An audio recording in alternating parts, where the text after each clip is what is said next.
Well, here at the end of June, we are officially in hurricane season. And Colleen, you say you already have your eye on a storm that you think might actually become our first hurricane? Yeah, their forecast shows it getting to a Category 2 in the Caribbean. The thing is, there's not a lot of things inhibiting it. So if it gets over warm waters, it can develop. You got a lot of people traveling earlier than I've ever seen it for the 4th of Yes. July. This thing could be timed out maybe time we get to the holiday. Yeah, so heads up, if you have any travel plans to the Gulf Coast area, that's where it looks like it could be heading. Now, let's talk about where it is right now. It is Tropical Depression 2. It has winds around 35 miles per hour. Now, depression means it does not have a closed area of circulation. However, there's a lot of convection around it. There is a good chance that it develops to a hurricane before impacting the southern islands of the Lesser Antilles. Then the next step, into the Caribbean. This is where it can get dicey. There's a lot of warm waters out there. However, it could be impacted by some shear. The intensity of it is still up in the air, and also it could head to Florida, could head to the Gulf of Mexico, or curve over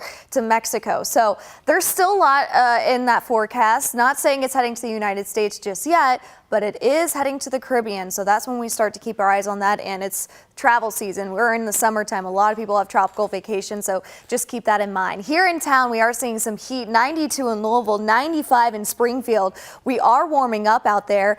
Feeling like 101 in Springfield right now. This is some heat for your summertime. The farther south you get in Kentucky, the more humidity that you have compared to southern Indiana. So tomorrow afternoon, mostly dry throughout the first half of the day. The second half, that's when we can get those pop-up thunderstorms that could produce some lightning and some heavy rain. We are outlined in a level 1 marginal risk, pretty typical for the summertime season, with mainly that risk of seeing that heavy rain and that thunderstorm producing some strong wind or potentially some lower size hail or less size, not big hail. I guess that's what I'm trying to say. By the time we head overnight tonight, those clouds will continue to build throughout the first half of the day. Tomorrow, we are going to be staying mostly dry, even at 2 o'clock. So if you want to hit the pools earlier in the day, that's a better chance. By the time we head towards 5, 6 o'clock, that's when we'll see a pop-up thunderstorm that could produce some of those heavy downpours, maybe that isolated wind gusts and some lightning. By the time we head towards later into the evening, we will be drying out with a perfect forecast for your Sunday.